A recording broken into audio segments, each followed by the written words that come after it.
Welcome to my YouTube channel. तो आज हम लोग देखने वाले हैं जेक बोर्ड क्लास 10 का सामाजिक विज्ञान का बिल्कुल वायरल क्वेश्चन पेपर देखने वाले हैं, जो कि आपके 2025 में डायरेक्ट पूछे जाने की संभावना है। आप सभी 30 के 30 प्रश्नों को बिल्कुल याद कर लीजिएगा, तभी तो आप एग्जाम में जाके बिल्कुल गर्दा मचा सकते हैं। तो चलिए स्टार्ट करते हैं। सभी प्रश्नों को ध्यान से देखिएगा, आप एक भी प्रश्न को मिस नहीं कीजिएगा, नहीं तो आपका बिल्कुल मोय मोय होने वाला है। चलिए पहला नंबर प्रश्न की ओर बढ़ते हैं, याद करते चलिएगा अगर आप एग्जाम में गर्दा मचाना चाहते हैं। पहला नंबर प्रश्न में करा, फ्रांसीसी उपनिवेश में कौन सा प्रथा उन्मूलन जेकोबिन शासन के क्रांतिकारी सामाजिक सुधारों में एक था। तो इसका जो सही उत्तर होगा वो जाएगा ऑप्शन नंबर बी हो जाएगा। दास प्रथा जो है इसका सामाजिक सुधारों में एक था। चलिए आगे बढ़ते हम लोग दूसरा नंबर प्रश्न की ओर। सभी प्रश्नों को ध्यान से देखते चलिए और याद करते चलिए। दूसरा नंबर प्रश्न में करा है, लोकतांत्रिक शासन वाले देश में किसका होना जरूरी माना जाता है। तो देखिए संविधान का तो होना बहुत ही जरूरी माना जाता है। अगर आप लोकतांत्रिक शासन वाले देश भारत जैसे देख लीजिए, तो भारत में संविधान का कितना इंपॉर्टेंट है ये चीज आप भली भांति जानते होंगे। देखिए राजा का होना जरूरी नहीं है, युद्ध का भी होना जरूरी नहीं है और अकाल का तो होना बिल्कुल भी जरूरी नहीं है। तो ऑप्शन नंबर बी जो है इसका बिल्कुल सही उत्तर हो जाएगा। चलिए आगे बढ़ते हम लोग तीसरा नंबर प्रश्न की ओर। तीसरा नंबर प्रश्न में करा है, प्रारंभिक से ही फ्रांसीसी क्रांतिकारियों ने किस प्रकार के कदम उठाए जिनसे फ्रांसीसी लोगों में एक सामूहिक पहचान की भावना पैदा हो सकती थी। तो इसका जो सही उत्तर होगा वो जाएगा ऑप्शन नंबर डी हो जाएगा। इनमें से सभी, एक संयुक्त समुदाय के विचार पर बल दिया,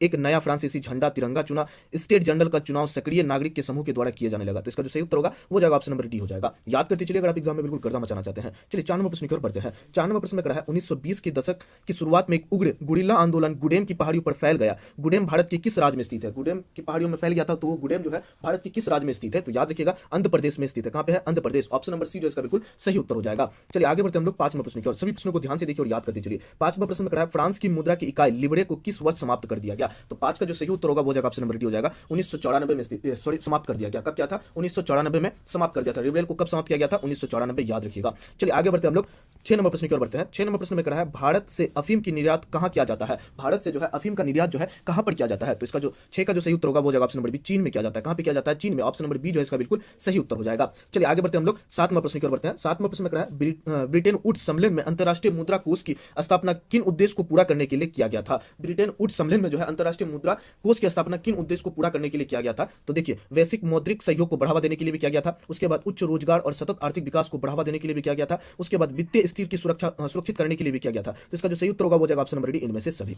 चलिए याद करते चलिए एग्जाम में अगर आप गर्दा मचाना चाहते हैं। चलिए 8 नंबर प्रश्न की ओर बढ़ते हैं। 8 नंबर प्रश्न में करा है, फ्रांस में प्रथम विद्रोह कब हुआ था। फ्रांस में जो है प्रथम विद्रोह कब हुआ था। तो 8 का जो सही उत्तर होगा वो जाएगा ऑप्शन नंबर डी, जुलाई 1830 में हुआ था। कब हुआ था, जुलाई 1830। ऑप्शन नंबर डी जो है इसका बिल्कुल सही उत्तर हो जाएगा। याद करते चलिए अगर आप एग्जाम में बिल्कुल गर्दा मचाना चाहते हैं। चलिए 9 नंबर प्रश्न की ओर बढ़ते हैं। 9 नंबर प्रश्न में करा है, गुटेनबर्ग द्वारा मुद्रित पहली पुस्तक कौन सी थी। मतलब प्रिंटेड बुक जो है सबसे पहले कौन सा बुक प्रिंट किया गया था गुटेनबर्ग के द्वारा। तो याद रखिएगा बाइबल का सबसे पहले जो है प्रिंट आउट निकाला गया था। ऑप्शन नंबर बी जो इसका बिल्कुल सही उत्तर हो जाएगा। याद करते चलिए अगर आप एग्जाम में बिल्कुल गर्दा मचाना चाहते हैं। चलिए 10 नंबर प्रश्न की ओर बढ़ते हैं। 10 नंबर प्रश्न में करा है, भारत में सबसे पहले प्रिंटिंग प्रेस की स्थापना किसके द्वारा की गई थी। भारत में जो है सबसे पहले प्रिंटिंग प्रेस की स्थापना किसके द्वारा किया गया था। तो याद रखिएगा पुर्तगाली मिशनरी के द्वारा किया गया था। किसके द्वारा, पुर्तगाली मिशनरी। ऑप्शन नंबर ए जो है इसका बिल्कुल सही उत्तर हो जाएगा। चलिए आगे बढ़ते हम लोग 11 नंबर प्रश्न की ओर बढ़ते हैं। सभी प्रश्नों को ध्यान से देखिए। अगर आप चैनल पर नए हैं तो बिल्कुल चैनल को सब्सक्राइब करके रखिए, ताकि जो भी वायरल क्वेश्चन पेपर आए सबसे पहले आप तक वीडियो को अपने दोस्तों तक शेयर कर दीजिएगा, ताकि वो भी एग्जाम में जाकर बिल्कुल गर्दा मचा सकते हैं। चलिए 11 नंबर प्रश्न की ओर बढ़ते हैं। करा है, निम्न में से कौन दो ज्वलनशील गैस हाइड्रोजन और ऑक्सीजन का यौगिक है तथा वह ऊर्जा का मुख्य स्रोत बन सकता है। तो 11 का जो सही उत्तर होगा वो जाएगा ऑप्शन नंबर सी हो जाएगा।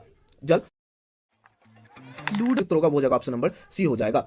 जल, हाइड्रोजन देख लीजिए H2O होता है, तो इसमें हाइड्रोजन भी और ऑक्सीजन भी है। ऑप्शन नंबर सी जो है इसका बिल्कुल सही उत्तर हो जाएगा। चलिए आगे बढ़ते हैं हम लोग 12 नंबर प्रश्न की ओर बढ़ते हैं। 12 नंबर प्रश्न में करा है, वे संसाधन जो किसी प्रदेश में विद्यमान होते हैं परंतु उनका उपयोग नहीं किया गया है, वे किस प्रकार के संसाधन में माने जाते हैं। वे संसाधन जो किसी प्रदेश में विद्यमान होते हैं, मतलब वहां पे उपस्थित होता है परंतु उसका उपयोग जो हम लोग नहीं किया रहते हैं, तो वे संसाधन किस प्रकार के संसाधन में माने जाते हैं। तो 12 का जो सही उत्तर होगा वो जाएगा ऑप्शन नंबर ए, संभावी संसाधन में। कौन सा संसाधन, संभावी, मतलब कभी उसका हम लोग संभावता उसका उपयोग कर सकते हैं। तो ऑप्शन नंबर ए जो इसका बिल्कुल सही उत्तर हो जाएगा। चलिए आगे बढ़ते हम लोग 13 नंबर प्रश्न की ओर बढ़ते हैं। 13 नंबर प्रश्न में करा है, हमारे देश में निम्नलिखित में कौन सा स्थान शीत मरुस्थल के रूप में जाना जाता है। हमारे देश में जो है कौन सा स्थान को जो है शीत मरुस्थल के रूप में हम लोग जानते हैं। तो 13 का जो सही उत्तर होगा वो जाएगा ऑप्शन नंबर डी, लद्दाख को जो है शीत मरुस्थल के रूप में हम लोग जानते हैं। ऑप्शन नंबर डी जो इसका बिल्कुल सही उत्तर हो जाएगा। चलिए आगे बढ़ते हम लोग 14 नंबर प्रश्न की ओर। 14 नंबर प्रश्न में करा है, मानसरोवर झील किस देश में स्थित है। मानसरोवर झील जो है किस देश में स्थित है। तो याद रखिएगा चीन के तिब्बत। ऑप्शन नंबर बी जो है इसका बिल्कुल सही उत्तर हो जाएगा, तिब्बत में स्थित है। चलिए आगे बढ़ते हम लोग 15 नंबर प्रश्न की ओर बढ़ते हैं। 15 नंबर प्रश्न में करा है, निम्न में से किनका मानना था कि बहुउद्देशीय परियोजना के चलते भारत की कृषि और ग्रामीण अर्थव्यवस्था, औद्योगिक और नागरिक व्यवस्था सामान्यतः रूप से विकास करेगी। तो इसका जो सही उत्तर होगा वो जाएगा ऑप्शन नंबर ए हो जाएगा। जवाहरलाल नेहरू के जो मानना था वो क्या है, बहुउद्देश्य परियोजना के तहत जो भी है वो कृषि और ग्रामीण अर्थव्यवस्था को जो है विकास का एक रूप दे सकता था। तो ऑप्शन नंबर ए जो इसका बिल्कुल सही उत्तर हो जाएगा 15 का। चलिए आगे बढ़ते हम लोग 16 नंबर प्रश्न की ओर बढ़ते हैं। 16 नंबर प्रश्न में करा है, जल का महत्व संसाधन के रूप में समझते हुए राष्ट्रीय जल संसाधन के द्वारा प्रथम राष्ट्रीय जल नीति किस वर्ष बनाई गई? तो 16 का जो सही उत्तर होगा वो जाएगा ऑप्शन नंबर ए 1987 में बनाया गया था। कब बनाया गया था? 1987 में बनाया गया था। ऑप्शन नंबर ए जो इसका बिल्कुल सही उत्तर हो जाएगा। चलिए आगे बढ़ते हम लोग 17 नंबर प्रश्न की ओर बढ़ते हैं। 17 नंबर प्रश्न में करा है भारत में किस प्रकार की कॉफी पैदा की जाती है जो अपनी गुणवत्ता के लिए विश्व विख्यात है, विश्व में प्रसिद्ध है? भारत में किस प्रकार की कॉफी को पैदा किया जाता है जो विश्व में बहुत ही प्रसिद्ध है, विख्यात है? तो 17 का जो सही उत्तर होगा वो जाएगा ऑप्शन नंबर सी हो जाएगा। अरेबिका जो है कॉफी है एक प्रकार का जो विश्व में विख्यात है। चलिए आगे बढ़ते हम लोग 18 नंबर प्रश्न की ओर बढ़ते हैं। 18 नंबर प्रश्न में करा है मैग्नेटाइट खनिज की विशेषता क्या होती है? मैग्नेटाइट खनिज की जो है विशेषता क्या होती है? तो 18 का जो सही उत्तर होगा वो जाएगा ऑप्शन नंबर डी, इनमें से सभी हो जाएगा। ये सर्वोत्तम प्रकार का लोहा अयस्क है। उसके बाद इसमें जो है 70% लोहांश होता है, मतलब लोहा होता है 70%, और सबसे इसमें सर्वश्रेष्ठ चुंबकीय गुण होता है, चुंबकीय गुण जो है इसमें सबसे ज्यादा होता है। मैग्नेटाइट खनिज के अंदर में क्या क्या पाया जाता है याद रखिएगा, ये सर्वोत्तम प्रकार का लोहा अयस्क है। इसमें जो है 70% लोहा अंश पाया जाता है और इसमें सर्वोत्तम चुंबकीय गुण पाया जाता है। तो ये तीनों गुण इसमें मैग्नेटाइट खनिज में होता है। तो इसका जो सही उत्तर होगा वो जाएगा ऑप्शन नंबर डी हो जाएगा। चलिए आगे बढ़ते हम लोग 19 नंबर प्रश्न की ओर बढ़ते हैं। 19 नंबर प्रश्न में करा है मड़मुआ पतन भारत के किस राज्य में स्थित है? तो इसका जो सही उत्तर होगा 19 का वो जाएगा ऑप्शन नंबर सी, गोवा में स्थित है। कहां पे स्थित है? गोवा में स्थित है। चलिए आगे बढ़ते हम लोग 20 नंबर प्रश्न की ओर बढ़ते हैं। 20 नंबर प्रश्न में करा है सरकार को उदारदायी बनाने में निम्न में से कौन सा महत्वपूर्ण भूमिका निभाती है? तो 20 का जो सही उत्तर होगा वो जाएगा ऑप्शन नंबर डी, इनमें से सभी, जनता, राष्ट्रपति और स्थानीय सरकार। ऑप्शन नंबर डी जो इसका बिल्कुल सही उत्तर हो जाएगा। चलिए आगे बढ़ते हम लोग 21 नंबर प्रश्न की ओर बढ़ते हैं। 21 नंबर प्रश्न में करा है निम्न में से किस प्रकार की व्यवस्था में केंद्र सरकार राज्य सरकार को कुछ खास करने का आदेश नहीं दे सकती है? नहीं दे सकती है। तो याद रखिएगा 21 का जो सही उत्तर होगा वो जाएगा ऑप्शन नंबर बी, संघीय व्यवस्था में जो है केंद्र सरकार राज्य सरकार को कुछ खास आदेश नहीं कर सकती है। ऑप्शन नंबर बी जो इसका बिल्कुल सही उत्तर हो जाएगा। चलिए आगे बढ़ते हम लोग 22 नंबर प्रश्न की ओर बढ़ते हैं। 22 नंबर प्रश्न में करा है फ्रांसीसी सरकार करों में वृद्धि के लिए बाध्य क्यों हो गई थी? फ्रांसीसी सरकार जो है करों में वृद्धि के लिए क्यों बाध्य हो गई थी? बढ़ते जा रहे कर्ज को चुकाने के लिए, सेना के रख रखाव के लिए, राज दरबार तथा सरकारी कार्यालयों को चलाने के लिए। तो इसका जो सही उत्तर होगा ऑप्शन नंबर डी हो जाएगा, इनमें से सभी। बढ़ते कर्ज को चुकाने के लिए भी कर रही थी और सेना के रख रखाव के लिए भी उसका पैसा घट रहा था, इसी कारण करों में वृद्धि कर रही थी और राज दरबार और सरकारी कार्यालय को चलाने के लिए। ऑप्शन नंबर डी जो इसका बिल्कुल सही उत्तर हो जाएगा। चलिए आगे बढ़ते हम लोग 23 नंबर प्रश्न की ओर बढ़ते हैं। 23 नंबर प्रश्न में करा है 1998 में ब्रिटेन की सरकार और नेशनलिस्टों के बीच किस प्रकार का समझौता हुआ जिसमें दोनों पक्षों ने हिंसक आंदोलन बंद करने की स्वीकार की? तो 23 का जो सही उत्तर होगा वो हो जाएगा ऑप्शन नंबर डी हो जाएगा, शांति समझौता। कौन सा समझौता? शांति समझौता हुआ था।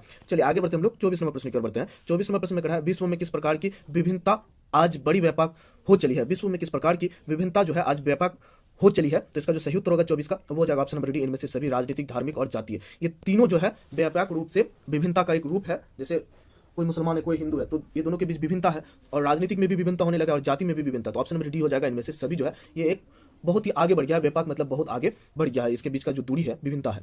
चलिए आगे बढ़ते हम लोग 25 नंबर प्रश्न की ओर बढ़ते हैं। 25 नंबर प्रश्न में करा है स्वर्गीय काशीराम के नेतृत्व में 1984 में किस पार्टी का गठन हुआ था जो आज एक राष्ट्रीय पार्टी के रूप में जाना जाता है? तो याद रखिएगा 25 का जो सही उत्तर होगा वो जाएगा ऑप्शन नंबर सी हो जाएगा, बहुजन समाज पार्टी। कौन सा समाज पार्टी? बहुजन समाज पार्टी। चलिए आगे बढ़ते हम लोग 26 नंबर प्रश्न की ओर बढ़ते हैं। 26 नंबर प्रश्न में करा है किसी विशेष वर्ष में उत्पादित किसी प्रकार की वस्तु का कुल राष्ट्रीय उत्पाद की संज्ञा दी जाती है? तो 26 का जो सही उत्तर होगा वो हो जाएगा ऑप्शन नंबर बी हो जाएगा, सभी अंतिम वस्तु और सेवाओं का। चलिए आगे बढ़ते हम लोग 27 नंबर प्रश्न। 27 नंबर प्रश्न में करा है मुद्रा का प्राथमिक कार्य क्या है? मुद्रा का जो है प्राथमिक कार्य क्या है? तो इसका जो सही उत्तर होगा विनिमय का माध्यम। ऑप्शन नंबर डी जो इसका बिल्कुल सही उत्तर हो जाएगा। चलिए 28 नंबर प्रश्न की ओर बढ़ते हैं। सभी प्रश्नों को ध्यान से याद कर लीजिए, तभी तो आप एग्जाम में गर्दा मचा सकते हैं। और चैनल को अगर अभी तक सब्सक्राइब नहीं किया तो बिल्कुल चैनल को सब्सक्राइब कर दीजिए, तभी तो आप एग्जाम में जाकर बिल्कुल गर्दा मचा सकते हैं। और भी आपको हम वायरल क्वेश्चन पेपर कराएंगे बाकी सब सब्जेक्ट का, तो बिल्कुल चैनल के साथ जुड़ के रहिएगा। 28 नंबर प्रश्न में करा है सरकार द्वारा अवरोध अथवा प्रतिरोधों को हटाने की प्रक्रिया को किस नाम से जाना जाता है? तो 28 का जो सही उत्तर होगा वो जगह ऑप्शन नंबर बी, उदारीकरण के नाम से जाना जाता है। किसके नाम से जाना जाता है? उदारीकरण के नाम से जाना जाता है। चलिए बढ़ते हम लोग 29 नंबर प्रश्न की ओर। भारत के सकल घरेलू उत्पाद का एक बड़ा भाग कौन सा क्षेत्र प्रदान करता है? तो 29 का जो सही उत्तर होगा वो जगह ऑप्शन नंबर बी, सेवा क्षेत्र।